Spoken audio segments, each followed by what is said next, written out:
Hello and welcome to Our Time. Music runs in the family for our guests in this episode of Our Time as we meet James and Callum Logan. Now, James is a musician specialising in stringed instruments, especially the lute, and Callum is an actor, and a very good one too, and a countertenor. So to explain all of those things, meet James on the left, Callum on the right. Hello. Hello. Thank you for having us. Hello. Well, thank you for coming in because you're sort of unique brothers in many ways because you're both musicians, a vocal musician, first instruments, stringed instruments. I wonder what number that would be in that scheme of things with the larynx being the first instrument and in your case the lute being the 56th instrument or something. Or on the countdown. Yeah, on the countdown of all the things that make noises. Yeah. What attracted you to music to start with? Was it your dad? Yeah, he played instruments. I think you started us off. Yeah, our parents both encouraged us to sort of learn music. I started out playing the violin from a young age and took that all through school. But it never really stuck. I did get a lot of it. I really Was enjoyed the music chin or playing. doing that? Which was it? Because you're still doing that. Yeah, I don't know. I think it's being able to play more than one note, I reckon, and just being able to sit down with the lute and, Yeah, but you could play more than one note with two strings together with them. Quite tricky to make a nice sound. I'm not sure. Did you always sing from the very beginning? Basically, yes, I did play a cello and then double bass, but yes, singing was my passion from the start, really. Started at 9. And you've been lucky enough to hold on to that, I suppose you could say, a boy soprano voice to start with, and now it's still there. Yeah, the high voice is still there. When I went through the vocal change, it was quite dramatic, and then... You didn't, so to speak. Yeah, well, you just gained... I just gained the extra range, gained exactly. the bottom part. No, isn't it? No, see, a lot of people don't realise that can happen if you keep singing, or exactly, if you keep keep exercising. training the high range as well as the low range that you gain. Yeah, we'll talk about that in a minute. But also, I've just seen you recently in a play which was called... Ordinary People. And you were one of the ordinary people. I was. This isn't it though. This show was what? This is Journey's End. Yep. And when did you do this? This was June last year. Last year. It was last year. Yeah. And what character were you playing here? I was playing Second Lieutenant Raleigh. And the story basically was... It was set in a trench and about all the in relationships. the First World War? Yeah, and all the relationships between the characters in the trench. It's very intimate, but also quite moving. Yeah. Another shot where you can see that's... If anyone's watched one of the Blackadders, they'd recognise that sort of English trench look with the corrugated iron shoved into the ground to make a room. Now, this was this with Independent Theatre Company here in Adelaide, directed by Rob Crozer, I imagine.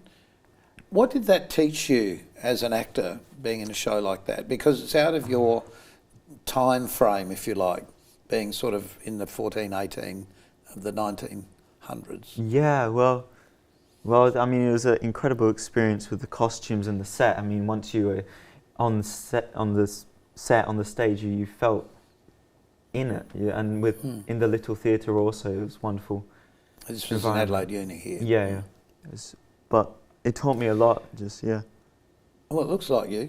But where did you start acting?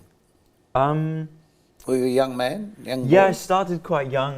My first kind of big role was Peter Pan, and then I went on from there, and I just grew up, and you had to grow up. Sadly, yes. What a shame. But the green costume, usually you needed to grow out of at some point, no doubt. Exactly. What did that mean to you, though? Did you always feel that you could be an actor? Oh well, that was a kind of a dream, that experience. And yeah, I've always loved acting, and I kept doing it. Yeah. You didn't want to go down the music. Well, you have gone down the music path, but you didn't want to be an instrument player. Was the voice your primary? It was always my passion. Yeah. Okay. It's the storytelling.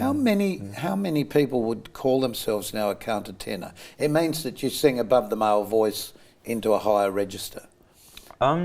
It's getting quite popular. Yeah.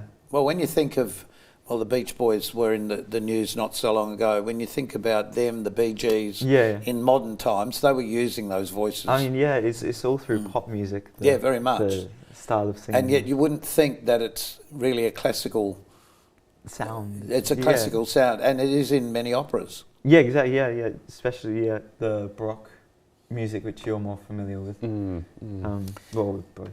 Well, that's enough about him. Specialised. Now let's talk about you. So, what moved you from one instrument to the other, and how did you end up with the lute?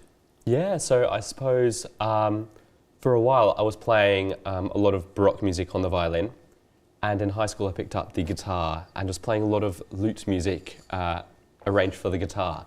Oh, okay. So I thought, well, what if I try and find myself a lute and a lute teacher? And there happened to be someone... The one and only here in Adelaide. Tim Kirsten. And so I met with him and have been learning from him ever since, yeah. And how, because it's got a broader, what do you call the neck of it? The neck. Yeah, the neck. It's got a broader neck. Is that harder to stretch your fingers? It can be a challenge. It can be more of a challenge, definitely. It's like when you're learning to play the piano to get the octave. Yeah. You know, when you're young, you haven't got that width of hand to... That's true. Lutes also come in all different shapes and sizes. Yes, so I you know. can get some, 40 centimetres long, and some massive ones, which are even taller than I am standing up with it. So it's Is that a bass lute? Is that what it's called? Is there such a thing? It's called a bass lute or a theorbo, which is a unique. You wouldn't want to say that late at night, a theorbo. Yeah. The other show that you've just finished, which I saw, was incredibly dramatic, and you played an extremely difficult role. Do you want to just précis the story quickly? It's about this young boy, and basically after his brother died in a boating accident, He drowned, and then he had to go to a psychiatric hospital, and then it's his relationship with his family and his friends when he comes out of the hospital. Because he blamed himself. This was down at Star Theatres on a rake stage. It must have been difficult for you. That's you, isn't it? Yep, me on the left. With the man playing your father. Yep, Farhad Farouk. It was a very touching piece, and the development as the character's emotions developed and sort of towards the end changed. Yeah. The mother wasn't always sort of there for the son. Yeah, there's lots of tension, and working with Rob to get that relationship and those characters perfectly fine-tuned was really important. It was sort of, you're very naked in that situation in a way because the audience is right in front of you. They can see absolutely everything, your emotion, everything that you're feeling. Oh yeah, 100%. Which, without over-complimenting you, was quite brilliant, quite frankly. Everyone was saying, that boy is wonderful, which was great. But you must have really put a lot of concentrated effort, both before the performance and during the performance, to stay on track. What have you learnt about that concentration to be an actor playing really a dramatic role that is really quite heavy? Yeah, well, I think also about the preparation before I go on stage, really looking after my voice so that can last, the process, and because I have to sing during the day also. You've got 2 hours, and I think you're in every scene bar 2. Exactly, yeah. And also doing the show, and once I've warmed up, I can kind of stay in it, and then making sure that I can get out of the character after. Oh, absolutely, because you cease to be an actor if you take the character home. Exactly, you've got to turn off at the end. With somebody like yourself, you're both young men, obviously you need money, you need to work and do whatever. What do you do to make that happen for you? Yeah, well, I'm trying to... Well, I've recently just graduated from the Elder Conservatorium, playing lute, and now I'm sort of into the world trying to get as much music work as I can. But you've been to the UK, haven't you? Yeah, so during my undergraduate course, I was lucky enough to spent a semester in Leeds and studying at the university there, doing all sorts of looting and early music. What was the university there? The University of Leeds. Yes. Yeah. So is there a Paul McCartney section there or something in that? Oh, I do believe Mark Knopfler from Dire Straits graduated back in the day. Back in the day. But I don't know. Yeah. Okay, so we're going to take a short break and you're going to saddle up with the lute. And we'll be back in a short time because these young men have got lots more story to tell. So stay with us and we'll be back after this short break.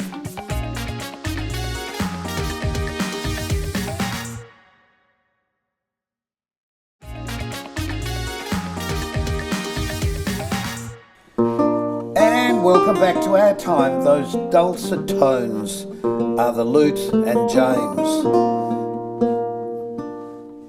Just handy to bring that along. Wouldn't it have been easy to play the piccolo? You wouldn't have had to be the big case. And At least it's not a double bass or something. Exactly, or a piano, even worse. Yeah. Just explain the lute because there's lots more strings than a guitar, obviously.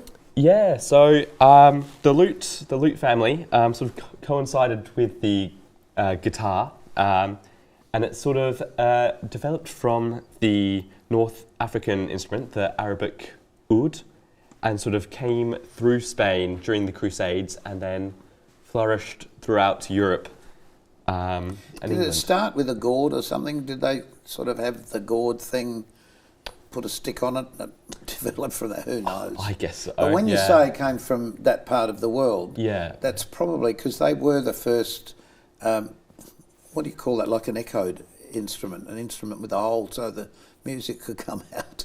Yeah, I'm not sure. Do you know what it's called? One of the earliest acoustic instruments. Yeah. Oh, yeah. how smart you are. See, you just know you go to university. There you go. So just explain the strings. Yeah, so each lute is different, as I said before. This specific one, Big ones and little ones. yeah. And that's your favourite size? It's pretty good. Yeah, I like it. This is quite comfortable to play, definitely. Yeah, but again, the neck is so wide. Yeah, thankfully, it's not all the time you have to make the stretch over there, but Right. it does happen. Do you have to do hand exercises to warm yourself up before you start to play? Not necessarily sort of hand exercises, but yeah, a bit of sort of warming up the fingers is. Yes, well, you've is been required, doing that in the definitely. break. Yeah. So we should actually hear... Now, there's so much to remember with all of this because this hand's got to do that, this hand's got to do that, and then you've got to remember the music as well. So you're cheating. Yeah. Well, yeah, I always take my music. I take my music everywhere, he said. Yeah. Okay. Play something for us, please, James. Before you do you feel almost that you're embodying somebody who's done this before? That the music or the feeling, the music's coming back into your head? Oh, that's an interesting question. Only ask interesting ones. Yeah, I think it's this music has sort of been lost in time for this music was written 400 years ago. Yes. It's and only recently. Yeah. Cheap. Well, use the old music because nobody's got to copyright it anymore. Yeah, that's true. That's true. That's true. But I think there's a certain sort of charm about this music, and I enjoy. But do you feel you're sort of drawing from the past through the music? Yeah. You don't feel like original composers sitting on your shoulders while you're playing? There's a weight to think about? Well, there's a lot of different aspects of the music. We're only sort of left with a fragment of the manuscript and what's left. What it would have been, yeah. Yeah, so as a lute player, the job... Your job is to reconstruct it or sort of create your own interpretation of what you see on the page because it's only sort of Well, interpret scribbles. away. Yeah. And here he is. Here's James.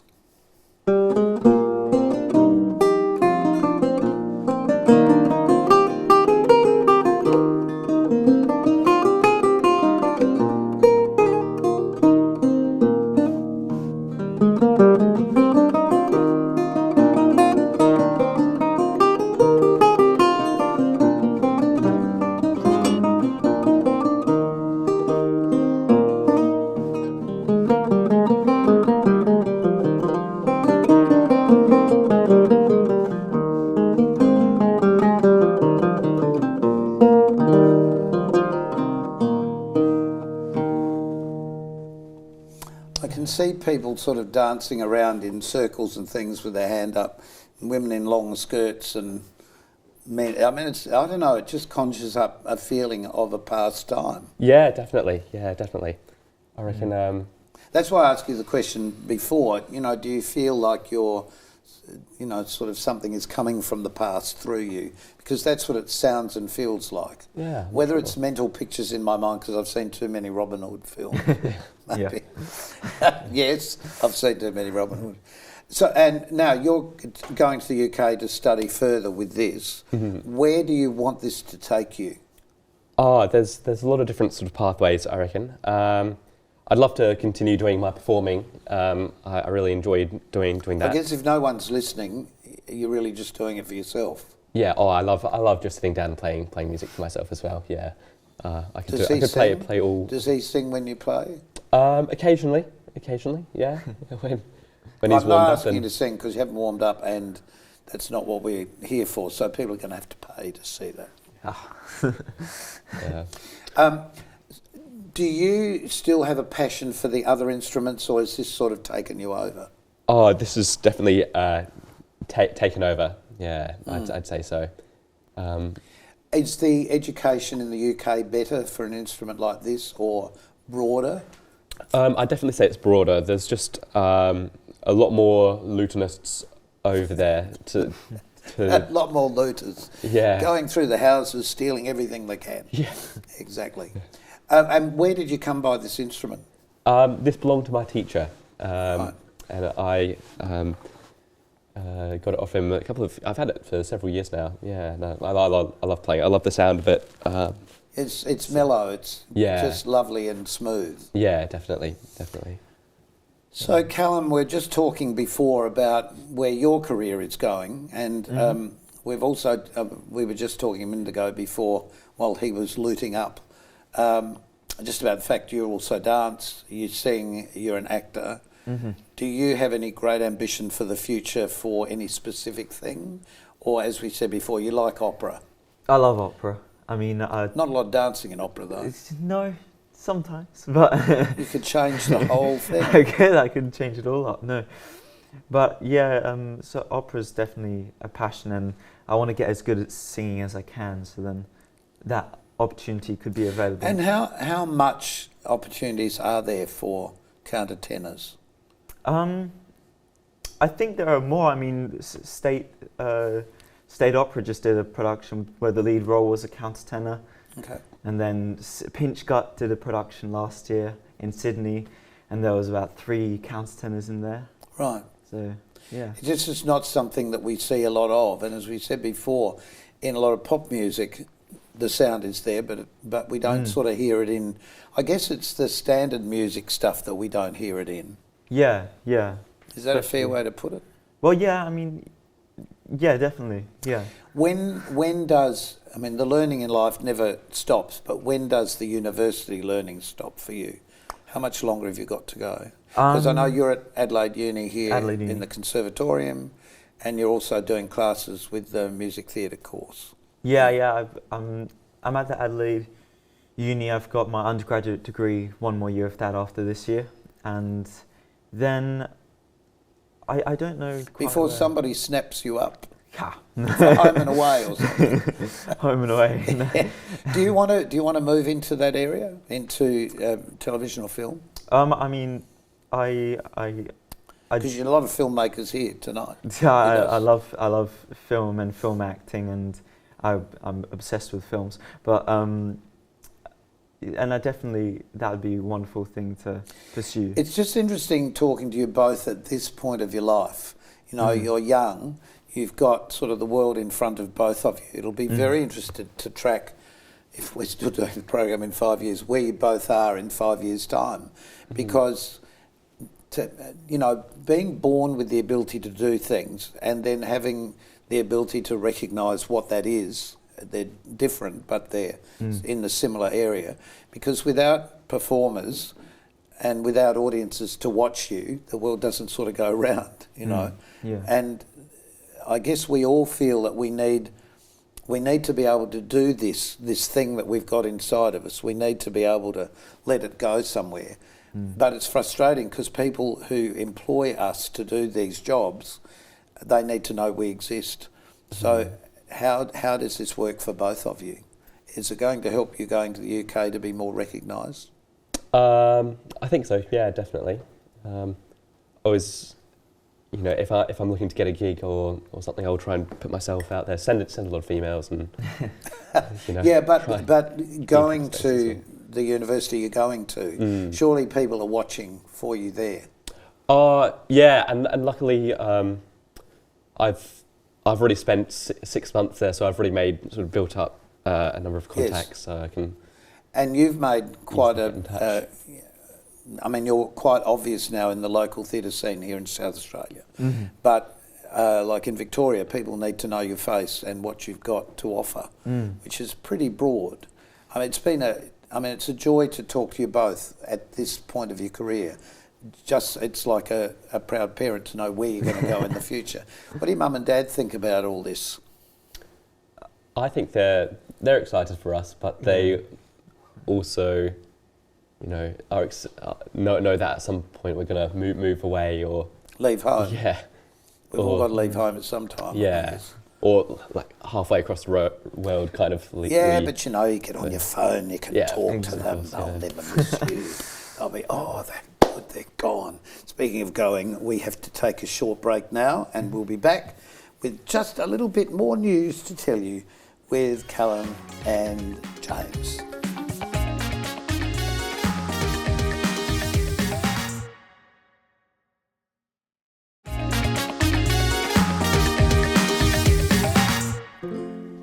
James and Callum Logan have been our guests on this episode with a little bit of musical backing to make it all mould together beautifully with your lute. When you play, what's going through your head? Is it just the notes, or do you get lost in the music?